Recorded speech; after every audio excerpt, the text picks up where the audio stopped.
Good morning બેટા। હવે chapter 5ની theoretical ટોપિકની ચર્ચા આપણે લાસ્ટ ટાઈમ કરી ગયેલા હતા।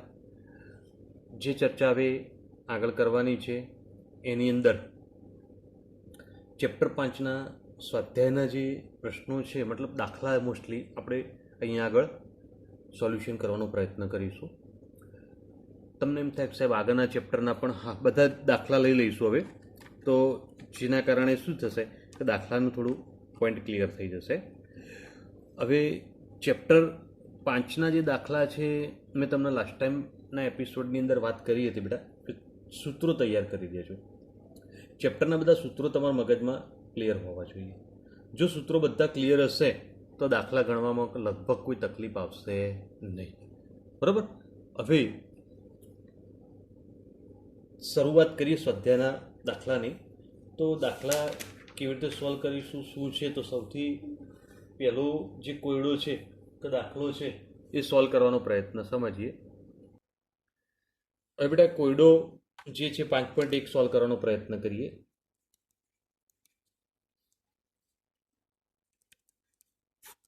આની અંદર કહ્યું છે 500 ડેસીમીટર ક્યુબ હવાનું 1 બાર દબાણે સંકોચન કરીને 200 ડેસીમીટર ક્યુબ કરવા માટે 30°C તાપમાને નિમ્નતમ કેટલું દબાણ જોઈએ। મતલબ એનું 500 ડેસીમીટર ક્યુબ એક કદ બતાવે છે। પહેલા ચેપ્ટર પ્રમાણે આપણે જાણીએ કે 1 ડેસીમીટર ક્યુબ બરાબર 1 લીટર થાય। ઓકે બેટા, ચલો આ વાત આપણે જાણીએ છીએ। તો એના ઉપરથી તેનું સંકોચન કરવાનું છે। 1 બાર દબાણ પહેલા હતું, સંકોચન કરી અને 200 ડેસીમીટર ક્યુબ કરીએ ત્યારે દબાણ કેટલું થશે? તો અહીંયા આગળ તાપમાન 30°C ફિક્સ કરેલું છે, બરાબર। તો અહીંયા આગળ એક વાત સ્પષ્ટ છે બેટા કે દબાણ અને કદની વાત છે। દબાણ અને કદનો સંબંધ દર્શાવતું સૂત્ર તો બોયલનો નિયમ આવે, અને બોયલનો નિયમ આવશે તો સૂત્રની અંદર P1 V1 is equal two P2 V2। Okay, હવે તમે કોઈ પણ દાખલો ગણો ત્યારે સૂત્ર મૂક્યા પછી એની અંદર આવતી બધી જ કિંમતો સાઈડમાં દર્શાવી દેવાની। મતલબ કે P1 શરૂઆતનું દબાણ જે હતું એ 1 બાર। ઓકે, ચલો V1 મતલબ કે શરૂઆતનું કદ જે હતું એ કદનું એકમ 500 ડેસીમીટર ક્યુબ। ડેસીમીટર ક્યુબ એકમ જે છે એમને એમ જ રાખજો, કોઈ ચેન્જીસ કરવાની જરૂર નથી। ક્યારે ચેન્જીસ કરવાની જરૂર પડશે? જ્યારે આગળ આપણે કેટલાક ઉદાહરણ લઈશું, કેટલાક દાખલા ગણી ત્યારે જ્યાં જરૂર પડશે ત્યારે હું સ્પષ્ટતા કરીશ કે અહીંયા આગળ દબાણ બદલવું પડશે, બરાબર છે। ઓકે, હવે P2 જે છે એ શોધવાનું છે, અને V2 જે આપણે આપેલું છે કે 200 ડેસીમીટર ક્યુબ કરવાનું છે। ઓકે બેટા, તો મતલબ P2 શોધવાનું છે, તો P2 is equal two P1 V1 upon V2। P1 મતલબ 1, V1 500 છેદમાં 200। તો સીધી સરળ વાત છે કે ભાઈ 2.5 બાર દબાણ કરવું પડે। જો આટલું દબાણ થશે તો એ પરિસ્થિતિની અંદર તેનું કદ ઘટીને આટલું થઈ જશે। બહુ સીધી સરળ વાત છે। ઓકે, હવે કોયડો 5.2 જે છે એ હોમવર્કમાં ક્લિયર કરજો બેટા। સેમ રીતે ગણવાની વાત છે, એની અંદર પણ તાપમાન નિયત કર્યું છે અને દબાણ અને કદની વાત કરેલી છે। તો આનો મતલબ એવો થાય કે તાપમાન 35નું 35 જ રાખ્યું છે, અને જો દબાણ અને કદની વાત હોય તો બોયલનું સૂત્ર જ વપરાય, અને બોયલના નિયમના આધારે ગણતરી કરવાની રહેશે। ઓકે, તો હવે નેક્સ્ટ પ્રશ્ન સોલ્વ કરવાનો પ્રયત્ન કરીએ। હવે બેટા કોયડો 5.3 જે છે એની અંદર આદર્શ વાયુ સમીકરણ આપેલું છે, અને એ સમીકરણને આપણે ઘનતા અને દબાણના સંબંધમાં લાવવાનું છે। તો આ પ્રશ્નનું સોલ્યુશન આપણે આગળ કરી ગયેલા છે, જ્યારે આદર્શ વાયુ સમીકરણની થિયરી ચલાવી એના પછીના ટોપિકની અંદર આ વાત કરી ગયેલા છે, મતલબ આપણા માટે નવું નથી। ઓકે બેટા, હવે આગળની વાત સમજવાનો પ્રયત્ન કરીએ। 5.4 કોયડો 5.4 કોયડો જે છે કેવી રીતે સોલ્વ કરીશું તો સમજવાનો પ્રયત્ન કરીએ। અહીંયા આગળ ધ્યાન આપજો બેટા। 5.4 કોયડો એની અંદર કહ્યું છે કે 0°C તાપમાને વાયુના એક ઓક્સાઇડની ઘનતા 2 બાર દબાણે છે। મતલબ ઓક્સાઇડની ઘનતા કેટલી છે તો 2 બાર દબાણે છે 5 બાર દબાણે રહેલા ડાયનાઇટ્રોજન વાયુ જેટલી હોય છે। મતલબ 2 બાર દબાણે રાખેલું છે એક ઓક્સાઇડ, તો 5 બાર દબાણે રહેલા ડાયનાઇટ્રોજન જેટલી હોય છે, તો ઓક્સાઇડનું આણ્વીય દળ કેટલું થશે? ઓકે બેટા, હવે આણ્વીય દળ આપણે ક્લિયર કરવું છે, સમજવું છે. તો અહીંયા આગળ ધ્યાન આપો બેટા કે ભાઈ તમે આદર્શ વાયુ સમીકરણ અહીંયા આગળ લખો તો PV is equal to NRT લખશો. આની અંદર મોલની જગ્યાએ કિંમત મૂકો તો PV is equal to WRT upon M. Okay, હવે અહીંયા આગળ તમને દબાણની વાત કરેલી છે. જુઓ, કોની વાત કરેલી બેટા? દબાણની. ઓકે, તો દબાણ એક પદ લીધું છે ને બીજું આણ્વીય દળની વાત કરીએ. દબાણ અને આણ્વીય દળ આ બંનેનો સંબંધ કેવો છે? વ્યસ્ત પ્રમાણ સંબંધ છે. અને જો એ બંનેનો સંબંધ વ્યસ્ત પ્રમાણ હોય તો પી ચલે છે 1/m. ઓકે, તો હવે આના ઉપરથી સૂત્ર શું બને બેટા? જો અહીંયા આગળ P1 લઈએ તો અહીંયા M1 આવે, બરાબર? તો અહીંયા આગળ આપણે આ સંબંધ જે છે એ ક્લિયર કરો તો એના પરથી સૂત્ર આવું બનશે.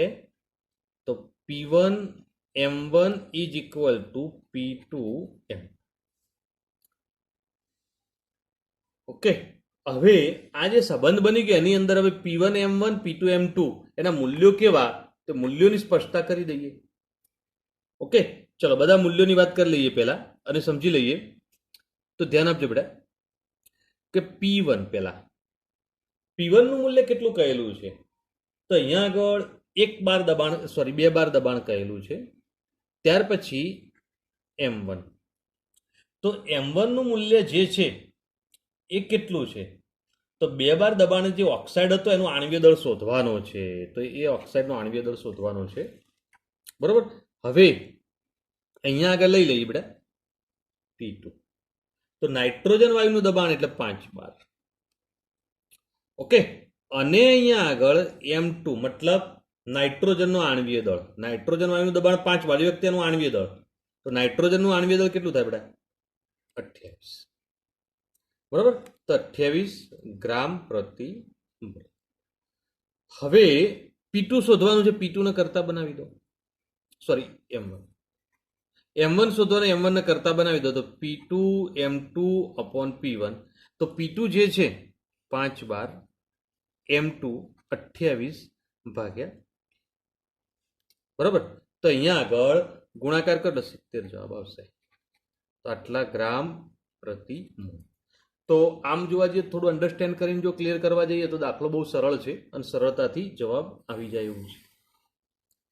તો સરળતાથી આવડે એવો પોઈન્ટ આ તમે સમજી શકો છો. હવે કોયડો 5.4 સોલ્વ કરી ગયા. હવે 5.5 આગળ સોલ્વ કરવાનો પ્રયત્ન કરીએ. હવે આપણે કોયડો 5.5 સોલ્વ કરવાનો પ્રયત્ન કરીએ. ધ્યાન આપજો. અહીંયા આગળ રકમ એવી કહી છે કે ભાઈ એક આદર્શ વાયુ એના 1 ગ્રામનું દબાણ 27 સેલ્સિયસ તાપમાને 2 બાર જણાવ્યું અને બીજો આદર્શ વાયુ બી જે છે એના 2 ગ્રામને તે જ તાપમાને ફ્લાસ્કમાં દાખલ કરવામાં આવ્યો ત્યારે તેનું દબાણ 3 બાર થાય છે. તો બંનેના આણ્વીય દળ વચ્ચેનો સંબંધ મેળવો. બરાબર? હવે આણ્વીય દળનો સંબંધ આપણે મેળવવો છે અને અહીંયા આગળ વજનની વાત કરી છે. આદર્શ વાયુ છે એવી વાત પણ કરી છે, મતલબ આદર્શ વાયુ સમીકરણનો ઉપયોગ કરીએ. જો આદર્શ વાયુ સમીકરણનો ઉપયોગ કરીએ તો PV is equal to NRT. Okay, તો PV is equal to WRT upon MB, જ્યાં મોલ બરાબર વજન ભાગ્યા આણ્વીય દળ. આ વાત આપણે જાણીએ છીએ, નવી નથી આપણા માટે. ઓકે બેટા, તો એનની જગ્યાએ કિંમત મૂકી દીધી. હવે સોરી વી નહીં આવે, વી પછી લઈએ. હવે આ કિંમત અહીંયા આગળ મૂકી દીધી અને કિંમત ક્લિયર કર્યા પછી એમને કરતા બનાવી દો. તો M is equal to WRT upon PV. શું થયું બેટા? WRT upon PV. હવે આ એક સમીકરણ મળી ગયું. હવે આપણે આ સમીકરણના આધારે આપણે કોના માટે લઈએ? તો અહીંયા આગળ બંને વાયુ માટે આપણે લઈ લઈશું. તો પહેલા વાયુ એ માટે, ચલો વાયુ એ માટે લઈએ. તો એની અંદર W ઇઝ ઇક્વલ ટુ 1 ગ્રામ અને P બરાબર 2 બાર. આ બે કિંમતો અંદર એપ્લાય કરવાની છે, બરાબર? તો Ma is equal two 1RT upon 2V. બોલો, મેં લખ્યું કોઈ પ્રોબ્લેમ? ઓકે, આ સમીકરણ તમને 1 મળ્યું. બરાબર? ચલો હવે સેમ રીતે આગળ વાત કરીએ બેટા વાયુ બી માટે. વાયુ બી માટેનું વજન 2 ગ્રામ, પણ પી બરાબર કેટલું થશે? તો પી બરાબર અહીંયા આગળ લઈશું બેટા 1 બાર. કેમ? તો અહીંયા આગળ જો તમને કહ્યું છે કે બંનેને મિશ્ર કરતા પી ટોટલ બરાબર પીએ પ્લસ પીબી. તો પી ટોટલ 3 બાર કહ્યું છે અને એનું મૂલ્ય જે છે 2 કહ્યું છે. તો પીબી નું મૂલ્ય કેટલું થશે? તો 3 - 2 બરાબર 1 12. આ પોઈન્ટ અહીંયા આગળ આપણે ઉપયોગ કર્યો. સમજણ પડી ગઈ બકા? ઓકે, સરસ. હવે આ મૂલ્ય જે છે અહીંયા આગળ મૂકીએ હવે સમીકરણમાં એમબી બરાબર આની અંદર બી માટે તો વજન 2 ગ્રામ ટી અપોન 1 વી બરાબર. તો આ એક સમીકરણ બીજું મળ્યું. હવે સમીકરણ 2 અને 1 નો ગુણોત્તર લેતા મતલબ એમબી ભાગ્યા એમએ 2RT અપોન વી. પછી આ લઈએ નીચે તો શું લઈશું બેટા? RT upon 2V sorry 2V બરાબર. તો અહીંયા આગળ RT અને V આટલા પદો નીકળી ગયા તો 2 2 એટલે 4 થયા. તો મતલબ MB is equal two 4MA.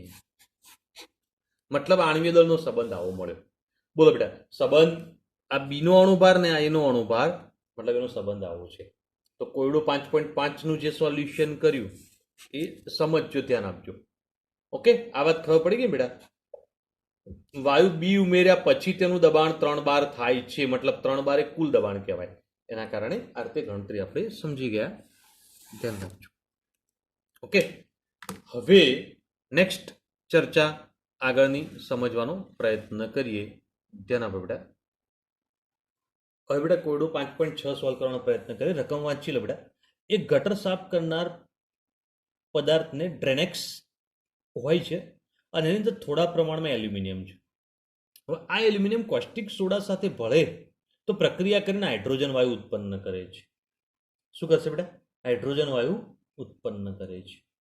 હવે આ પ્રક્રિયા જ્યારે થાય ત્યારે 0.15 ગ્રામ એલ્યુમિનિયમ પ્રક્રિયા કરે ત્યારે 20°C તાપમાને 1 બાર દબાણે હાઇડ્રોજન વાયુનું કદ કેટલું હશે? મતલબ અંદરથી કેટલો હાઇડ્રોજન વાયુ ઉત્પન્ન થશે આપણે એની ગણતરી કરવાની છે. બરાબર. હવે એ ગણતરી કરવાની છે તેની અંદર એક એક step by step point clear કરતા જઈએ, સમજતા જઈએ. હું બોલું, ધ્યાન આપતા જઈએ બેટા. સૌથી પહેલા કે ભાઈ એલ્યુમિનિયમ જ્યારે હાઇડ્રોજન સાથે એલ્યુમિનિયમ કોસ્ટિક સોડા સાથે પ્રક્રિયા કરે ત્યારે એલ્યુમિનિયમની અંદરથી હાઇડ્રોજન વાયુ ઉત્પન્ન થાય છે. ઓકે, હવે તમને પ્રશ્ન થાય કે આ બંનેનું પ્રમાણ કેવી રીતે હશે? બરાબર.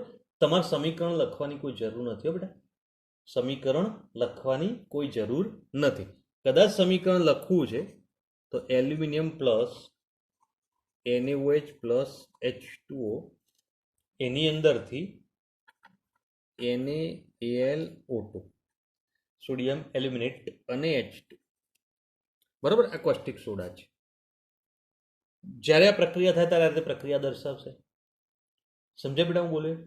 હવે સમીકરણના સંતુલનની અંદર આ બધી જગ્યાએ 2 વડે ગુણી કાઢો તો હાઇડ્રોજનને 3 વડે ગુણો. મતલબ આ બેનું પ્રમાણ મેન છે. ચલો ઓકે, આ તો સમીકરણ લખ્યું, સંતુલન કર્યું, બધું આપણે ચર્ચા ક્લિયર કરી ગયા અને સમજાવીને દર્શાવ્યું. પણ આ સમીકરણ નથી લખવું. પહેલા જ કહ્યું આપણે સમીકરણ નથી લખવું. તો અહીંયા આગળ સંતુલન કેવી રીતે કરીશું? તો એલ્યુમિનિયમ સામાન્ય રીતે પ્રક્રિયા કરે ને ત્યારે Al+3 બને. અહીંયા આગળ પણ Al+3 જ બનેલું છે. ઓકે બેટા. હવે અહીંયા આગળ Al+3 બનતું હોય તો એ પરિસ્થિતિની અંદર શું થશે? કયા પ્રકારની ચર્ચા છે? તો એ અહીંયા આગળ સમજવાનો પ્રયત્ન કરીશું, ચર્ચા ક્લિયર કરીશું. તો ધ્યાન આપજો. Al+3 માંથી અહીંયા આગળ H2 બનવાની વાત છે. આ +3 છે મતલબ 3 વીજભારનો ફરક પડે. અહીંયા આગળ હાઇડ્રોજનમાં H2 બને છે તો H+ એક ઇલેક્ટ્રોન મેળવીને H2 બનાવશે. હવે આ પરિસ્થિતિની અંદર બંનેની અંદર ઇલેક્ટ્રોનની સંખ્યા સમાન થવી જોઈએ. તો ધ્યાન આપજો, બરોબર સમીકરણ લખવું છે તો Al માંથી Al+3 3 ઇલેક્ટ્રોન, કારણ કે +3 બને 3 ઇલેક્ટ્રોન ઘુમાવે.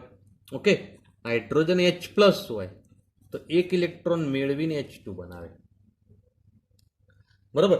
સમીકરણની અંદર ઇલેક્ટ્રોનની સંખ્યા સમાન કરો. હવે 3 ઇલેક્ટ્રોન છે, જો અહીંયા 3 વડે ગુણીએ તો હાઇડ્રોજન 3 થાય, 3 માઇનસ ને 3 પ્લસ કરીએ તો 3 હાઇડ્રોજન થાય, તો અહીંયા આગળ તો 2 જ હાઇડ્રોજન છે, તો સમીકરણ સંતુલિત ના થાય, મતલબ આખી સંખ્યા ડબલ કરવી પડે. જો આની સંખ્યા ડબલ કરીએ તો 3ની જગ્યાએ 6 કરી દો, તો અહીંયા 6 પ્લસ કરો, અહીંયા ઉપર તો અહીંયા 6 કરવા પડે. 6 ઇલેક્ટ્રોન ક્યારે થાય? 6 માઇનસ કરીએ તો 6 પ્લસ કરવા માટે અહીંયા 2 વડે ગુણવું પડે, તો અહીંયા 2 વડે ગુણવું. ઓકે બેટા, તો મતલબ 2 મોલ એલ્યુમિનિયમ વપરાય તો 3 મોલ હાઇડ્રોજન વાયુ ઉત્પન્ન થાય. આખું સમીકરણ આવું બને. ઓકે, તો અહીંયા આગળ આ રીતે આપણે દર્શાવીશું. ઓકે બેટા, આ થોડું સમજજો, ધ્યાન આપજો. અને 8મા ચેપ્ટરમાં આવી વાત આપણે ફરીથી રિપીટ પણ કરીશું, એટલે હાલ બહુ ટેન્શન કરતા નહીં. તોય થોડું સમજી તો લેજો છે. હવે આ સમીકરણ બની ગયું, મતલબ આનો મતલબ એવો થાય કે 2 મોલ એલ્યુમિનિયમ જો વપરાય 3 મોલ હાઇડ્રોજન ઉત્પન્ન થાય પ્રક્રિયા દરમિયાન. ઓકે, હવે ખરેખર એલ્યુમિનિયમના મોલ કેટલા? તો અહીંયા આગળ n એલ્યુમિનિયમ બરાબર વજન ભાગ્યા અણુભાર. તો એલ્યુમિનિયમનું વજન કેટલું આપેલું છે રકમમાં? તો જુઓ બરોબર, એલ્યુમિનિયમનું વજન 0.15 ગ્રામ આપેલું છે, ભાગ્યાનો અણુભાર 27. હવે આ અણુભારનું મૂલ્ય જે છે એ પરીક્ષામાં તમને આપેલું હશે, બહુ ટેન્શન કરતા નહીં. ઓકે, તો આનો જવાબ જે છે એ 0.00833 મોલ મળશે. બરાબર, ચાલો એલ્યુમિનિયમના મોલ મળી ગયા. મોલ મળી જાય તો હવે આદર્શ વાયુ સમીકરણ પ્રમાણે કદ શોધવાનું છે. તો PV is equal two NRT. તો કદ V is equal two NRT upon P. બધા પદો પહેલા સમજાવી દઈએ. ચલો, n બરાબર 0.00833 મોલ, r બરાબર 0.08314. બરાબર, કેમ આ વાપર્યું? તો અહીંયા આગળ જુઓ, litre bar kelvin inverse mall inverse 12માં છે. તો દબાણનો એકમ વાંચો અંદર રકમમાં. દબાણનો એકમ કેટલો છે બેટા? 1 બાર. ઓકે, તો દબાણ 1 બાર છે. જો દબાણ 12માં હોય તો આ મૂલ્ય આ રીતે લેવામાં આવે. દબાણનું એકમ વાતાવરણ હોય તો 0.082 લેવામાં આવે. તો અહીંયા આગળ 0.082 લેવું કે 0.08314 લેવું, એ અહીંયા આગળ દબાણના એકમથી તમારે નક્કી કરવાનું ખાસ. બરાબર, ચલો ઓકે. હવે એ પરિસ્થિતિની અંદર ત્યાં આગળ કદ શોધવાનું છે. V બરાબર શોધો. ચલો, કયું રહી ગયું પદ? હજી તાપમાન. તાપમાન કેટલું કહ્યું છે ને? 20 સેલ્સિયસ. પણ સેલ્સિયસમાં છે, કેલ્વિનમાં ફેરવવું પડે. 293 કેલ્વિન. બરાબર બેટા, હવે કિંમત મૂકી દો તો 0.00833, 0.08314 અને તાપમાન 293. બરાબર, છેદમાં દબાણ 1. આનું સાદું રૂપ આપી દો તો વીનું મૂલ્ય જે છે એ કેટલું મળશે? તો 0.203. પણ આ મૂલ્ય લીટરમાં મળ્યું. ઓકે બેટા, હવે મિલીટરમાં કરવું હોય તો 203 મિલીલીટર.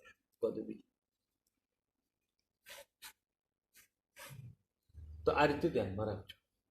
ઓકે બેટા, તો અહીંયા આગળ કોયડો 5.6 ક્લિયર કરી ગયા. આ બાબત સમજી લેજો અને ક્લિયર કરી લેજો. ઓકે, હવે નેક્સ્ટ કોયડો સોલ્વ કરવાનો પ્રયત્ન કરીએ.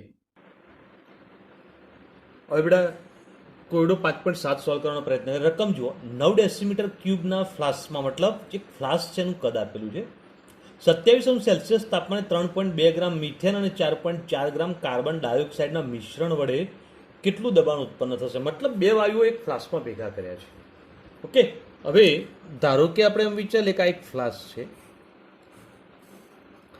આ ફ્લાસ્કની અંદર 2 વાયુ મિશ્રણ કરેલા છે. તો કયા કયા 2 વાયુ મિશ્રણ કરેલા છે? અંદર મિથેન ભર્યો છે તો CH4, અને બીજો વાયુ ભર્યો છે કાર્બન ડાયોક્સાઇડ. બરાબર, તે બંને વાયુ ભરવાથી આની અંદર દબાણ કેટલું ઉત્પન્ન થશે? તો P નું મૂલ્ય આપણે શોધવાનું છે. બોલો, વાત મગજમાં બેસી જાય છે? તો ડાલ્ટનનો આંશિક દબાણનો નિયમનો ઉપયોગ કરીશું. કેવી રીતે? મતલબ એક મિથેનનું દબાણ મેળવી દો અને કાર્બન ડાયોક્સાઇડનું દબાણ પણ મેળવી દો. બંનેનું અલગ અલગ દબાણ મેળવી અને દબાણનો કુલ સરવાળો કરી દો, તો એનો મતલબ કુલ દબાણ તમને પ્રાપ્ત થઈ જશે. બરાબર, તો હવે દબાણ મેળવવા માટે શું કરીશું બેટા? તો તો આદર્શ વાયુ સમીકરણનો ઉપયોગ કરી આપણા માટે વાત બહુ સરળ થઈ જશે, બરાબર ને? તો આદર્શ વાયુ સમીકરણનો ઉપયોગ કરી આપણા માટે વાત બહુ સરળ થઈ જાય. કેવી રીતે ઉપયોગ કરીશું? તો ધ્યાન આપજો કે ભાઈ PV is equal to NRT. Okay, PV is equal to WRT upon M. અને દબાણ શોધવું હોય તો P is equal to WRT upon M થશે બેટા આવું? ઓકે, સરસ. તો આ જે સમીકરણનો ઉપયોગ આપણે કરવાનો છે એ કોના માટે કરીએ? પહેલા તો CH4 માટે, મિથેન માટે, બરાબર. હવે મિથેન માટે જો આપણે આખું સોલ્યુશન ક્લિયર કરીએ છીએ તો એના માટે એક એક પોઈન્ટ ક્લિયર કરતા જાઓ. ડબલ્યુ, તો મિથેન માટે ડબલ્યુ કેટલો છે? 3.2 ગ્રામ.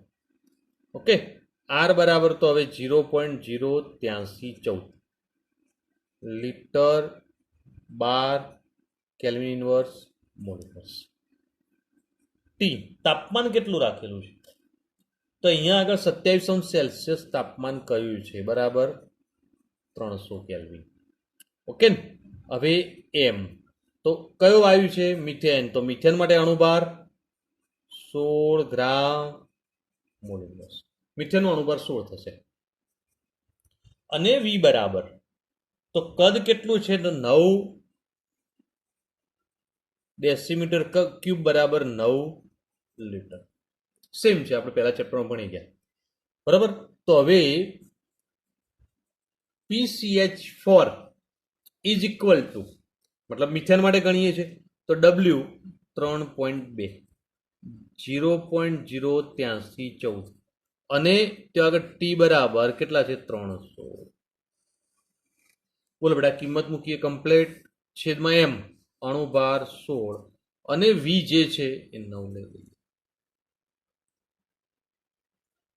બરાબર. તો હવે આનું કેલ્ક્યુલેશન તમારે ક્લિયર કરવાનું છે. તો કેલ્ક્યુલેશન કરતા જાઓ કેલ્ક્યુલેટરની અંદર. સાદુરૂપ આપજો બેટા. તો એ કેટલું થશે? તો જોઈ લો.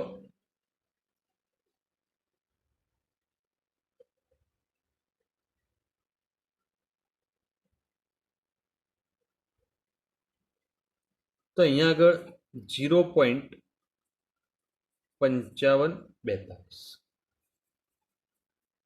આટલા 12 કમ્પ્લીટ આ લખ્યું તો મતલબ આ કોના માટે મળ્યું બેટા? મિથેન માટે. સેમ રીતે સેમ માટે આપણે ચર્ચા કરી કાર્બન ડાયોક્સાઇડ માટે. તો હવે કોના માટે ક્લિયર કરીશું બેટા? CO2 માટે, બરાબર. તો CO2 માટે સેમ બધી કિંમતો તો એના એ જ છે, ખાલી શું બદલાશે? તો ડબલ્યુ બદલાશે. તો એના માટેનું એનું વજન કેટલું કહ્યું બેટા? 4.4 ગ્રામ,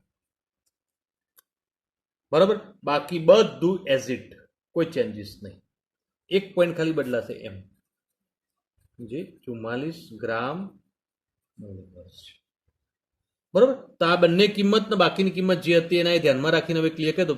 પી CO2 ઇઝ ઇક્વલ ટુ 4.4 0.08314 અને 300.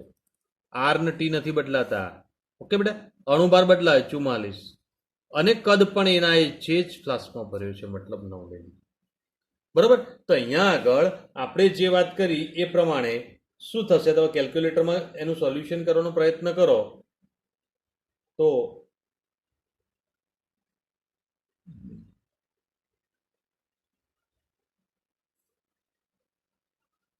0.2771, બરાબર. તો આટલા 12 તમને PCO2 મળશે, બરાબર. તો હવે આગળની ચર્ચા કરીએ, બરાબર. તો હવે આગળની ચર્ચા શું છે બેટા? તો ધ્યાન આપો. P total. તો P total is equal to, કુલ દબાણ શોધવાનું છે, બરાબર. તો PCH4 પ્લસ PCO2. CH4 માટે 0.5542 પ્લસ આ કેટલું થશે? 0.2771, બરાબર. તો મૂલ્ય કેટલું આવશે બેટા? 0.8313. કેટલું આવ્યું? 0.8313. બરાબર. તો આ મૂલ્ય જે છે એ પી ટોટલ આપણે કયા એકમો લાવ્યા બેટા? 12માં. તો 12માં તમને આટલું મૂલ્ય મળ્યું. 12 એકમમાં રાખશો તો એ કમ્પ્લીટ ઓકે છે. અને પાસ્કલમાં ફેરવવું હોય તો 10⁵ વડે ગુણી દો. બરાબર. અને જો 10⁵ વડે ગુણીએ તો પી ટોટલ કેટલું થશે? તો અહીંયા આગળ દર્શાવી દઉં. તો અહીંયા આગળ ધ્યાન આપો બેટા, 0.8313 ગુણ્યા 10⁵. 8.313 ગુણ્યા 10⁴ પાસ્કલ.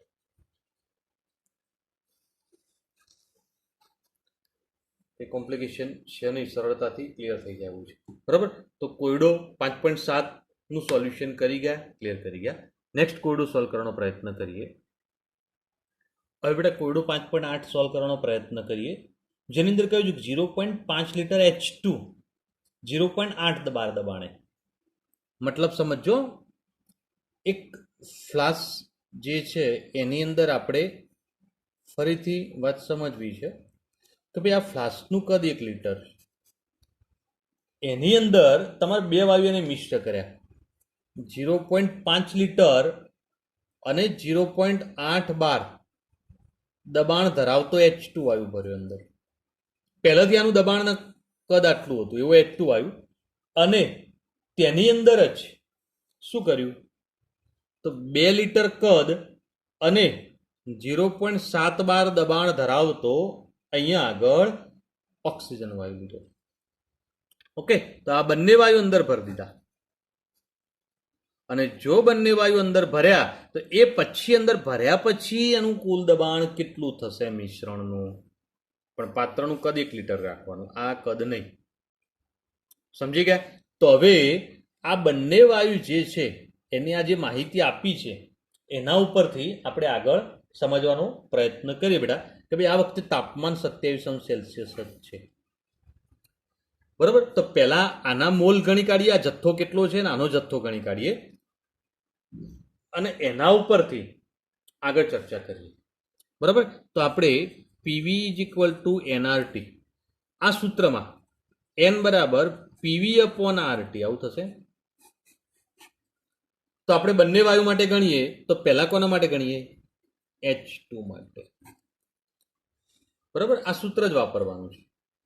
તો NH2 બરાબર P, તો એનું મૂલ્ય કેટલું છે? તો અહીંયા આગળ P H2 બરાબર એનું દબાણ 0.8 બાર અને VH2 બરાબર 0.5 લીટર. ચલો બે મૂલ્યો આમાં એપ્લાય કરી દઈએ. બરાબર.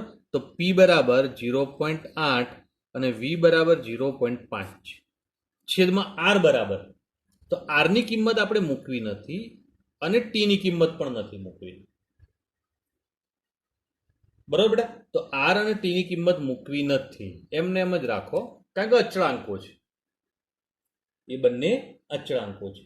બરાબર. અને અચળાંકો હોય તેના પરથી આપણે કિંમત નહીં મૂકી. તો હવે આ બંનેનો ગુણાકાર કરો તો શું થશે? તો 0.40/8. આ મૂલ્ય કોના માટે મળ્યું બેટા? H2 માટે. ઓકે. ચલો હવે આ H2 માટેની આપણે બધી ગણતરી કરી, એવી રીતે O2 માટે. તો એના માટે શું બેટા? તો PO2 એનું દબાણ 0.7 અને VO2 એનું કદ 2.0 લીટર. કમ્પ્લીટ. આ બંને પોઈન્ટને ધ્યાનમાં રાખીને હવે ક્લિયર કરીએ. NO2 મતલબ એના મોલ કોના? ઓક્સિજનના. તો સૂત્ર જ P બરાબર 0.7, V બરાબર 2.0 છેદમાં RT એમના એમ. કમ્પ્લીટ. ઓકે. તો આ બંનેનો ગુણાકાર કેટલો થશે બેટા? 1.4 છેદમાં 8. કમ્પ્લીટ. હવે જ્યારે બંનેને ભેગા કરવામાં આવે છે ત્યારે બંનેનો જથ્થો ભેગો થશે. તો ટોટલ મોલ લઈ લઈએ, N ટોટલ. કુલ મોલ લઈ લો તો શું થશે? NH2 plus NO2. ચલો NH2 0.4/RT, 4 લખો 40 લખો સેમ જ હો બેટા, અને 1.4/RT. સરવાળો કરો બંનેનો તો મતલબ 1.8 છેદમાં RT. બરાબર. હવે એના પછી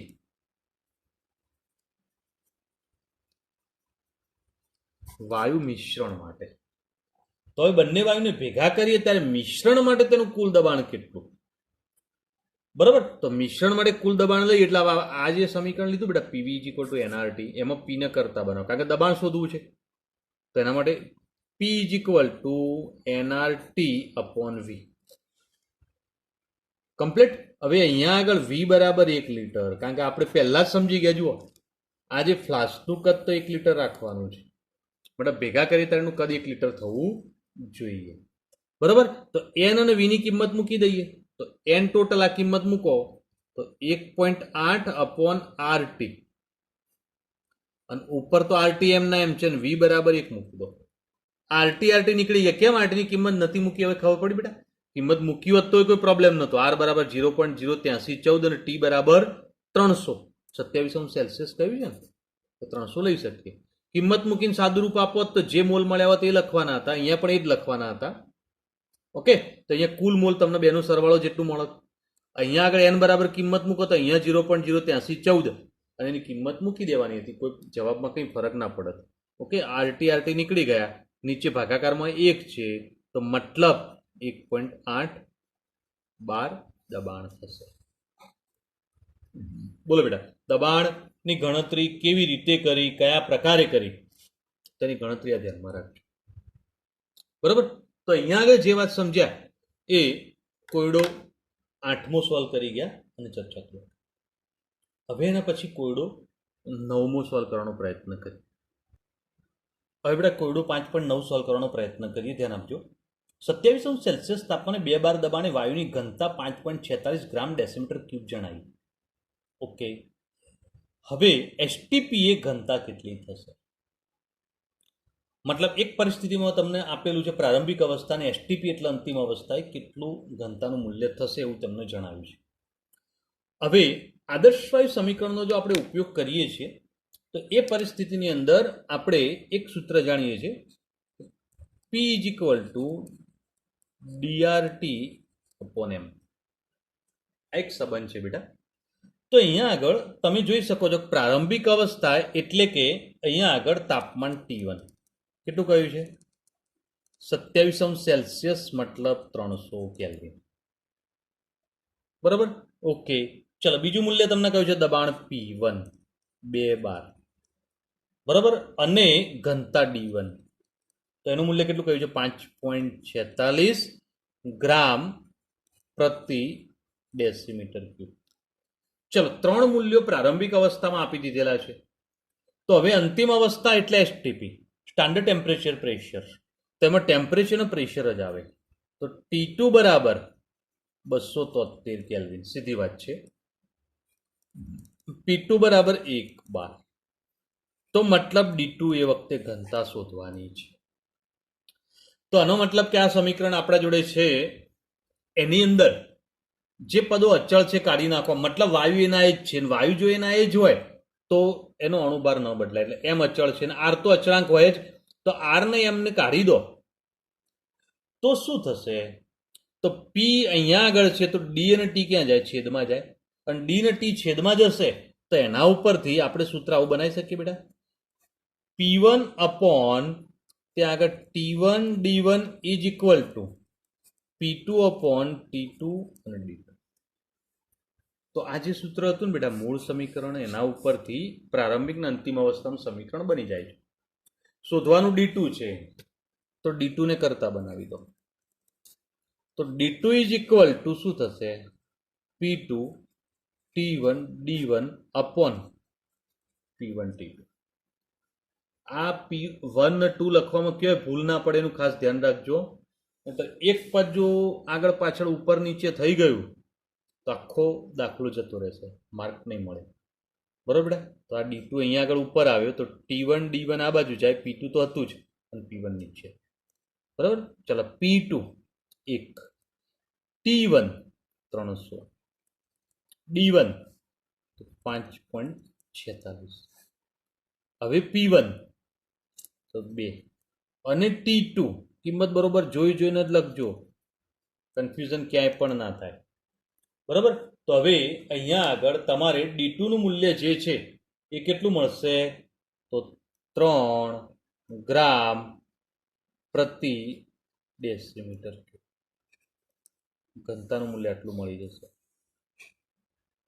બરાબર. તો આપણે આ રીતે ઘનતા મેળવી શકીએ છીએ. તો જવાબ કેવી રીતે મળ્યો બેટા, કયા પ્રકારે મળ્યો, આ પોઈન્ટ સમજી શકાય એવો છે અને ક્લિયર કરી શકાય એવો છે. ઓકે, તો હવે એક કોયડો આગળનું સોલ્વ કરીએ. હવે બેટા કોયડો 5.10 સોલ્વ કરવાનો પ્રયત્ન કરીએ. 5.10 કોયડો જે તમને આપેલો છે એની રકમ શું છે એ વાંચો બેટા. કે 546°C તાપમાને 1 બાર દબાણે 34.05 મિલીલીટર ફોસ્ફરસ બાષ્પનું વજન 0.0625 ગ્રામ થાય છે. ફોસ્ફરસનું મોલર દળ કેટલું થશે? ઓકે, તો ફોસ્ફરસનું મોલર દળ કેટલું થાય આપણે એની ગણતરી કરવાની છે. અને ગણતરી જે છે અહીંયા આગળ સમજવાનો આપણે પ્રયત્ન કરીશું અને ચર્ચા ક્લિયર કરીશું. તો ધ્યાન આપો, સીધી સરળ વાત છે બેટા કે આની અંદર મોલર દળ એટલે અણુભાર ગણવાનો છે. તો PV is equal to NRT સૂત્ર વાપરીએ તો મોલ બરાબર આપણે કિંમત મૂકીએ તો PV is equal to WRT upon M. M શોધવાનું એટલે એમ ઇઝ ઇક્વલ ટુ શું થશે? ડબલ્યુઆરટી અપોન પીવી. ઓકે, હવે આની અંદર બધા પદો ક્લિયર કરતા જઈએ, સમજતા જઈએ. તો પી દબાણ બરાબર 1.012, વી બરાબર 34.05 મિલીલીટર બરાબર 0.03405 લીટર. કેમ લીટરમાં ફેરવવું પડે આપણે જાણીએ છીએ, છતાંય સમજાવું છું. એક વાત ક્લિયર કરો બેટા. ડબલ્યુ 0.0625 ગ્રામ. ઓકે, આરનું મૂલ્ય ખાસ ઇમ્પોર્ટન્ટ છે. દબાણ 12માં છે એટલે 0.08314 લેવાનું. લીટર બાર કેલ્વિનર્સ મોલ. હવે આમાં જો લીટર છે, જો લીટરમાં તો લીટર જ લેવું પડે, આ ધ્યાન રાખવાનું. બરાબર, અને 12 છે એટલે 12માં લીધેલું છે. ઓકે, ટી બરાબર 546°C તાપમાન આપેલું છે. હવે એનું કેલ્વિનમાં ફેરવી દો તો 819 કેલ્વિન થશે અને અણુભાર શોધવાનો છે. સ્પષ્ટ થઈ ગઈ બકા વાત બધી. ડબલ્યુ 0.0625, 0.08314 અને ટી બરાબર 819. પી દબાણ 1 અને કદ વી 0.03405. ઓકે બેટા, હવે આ બધું જે ક્લિયર કર્યું એનું કેલ્ક્યુલેટરમાં સાદુરૂપ આપવાનું રહે. સાદુરૂપ કેલ્ક્યુલેટરમાં ક્લિયર કરતા જાઓ તો શું થશે બેટા? 0.0625. બરોબર, તો અહીંયા આગળ તમે આ રીતે 0.0625 ગુણ્યા 0.08314 ગુણ્યા 819 ભાગ્યા 0.03405. બરોબર, તો જવાબ 124.98. મતલબ 125 તમે લઈ શકો ગ્રામ પ્રતિ મોલ. મતલબ અણુભાર તમને આટલો મળે. બરોબર, સરળ દાખલો છે અને સરળતાથી ક્લિયર કરી શકો. એકચ્યુઅલી ફોસ્ફરસનો અણુભાર 124 હોય છે બેટા, પણ અહીંયા આગળ થોડો ડિફરન્ટ આવે તો આપણે કેલ્ક્યુલેશન ગણતરી ઉપરથી કરી, મતલબ પ્રયોગ દ્વારા કરેલું છે એટલે આટલો જવાબમાં ફરક આવશે, વાંધો નહીં. પણ આ જવાબ સાચો જ છે, તમારો જવાબ આટલો જ લેવાનો. ઓકે બેટા, તો આ ચર્ચા જે કરી ગયા, જે માહિતી સમજી ગયા ધ્યાનમાં રાખજો. હવે 10 કોયડા સોલ્વ કરી ગયા, બીજા કોયડા જે છે નેક્સ્ટ એપિસોડમાં સમજીશું, ચર્ચા કરીશું. ઓકે બેટા, અહીંયા સુધી આજે ક્લિયર કરીએ, નેક્સ્ટ ચર્ચા નેક્સ્ટ ટાઈમ કરીશું. ચલો, ગુડ ડે.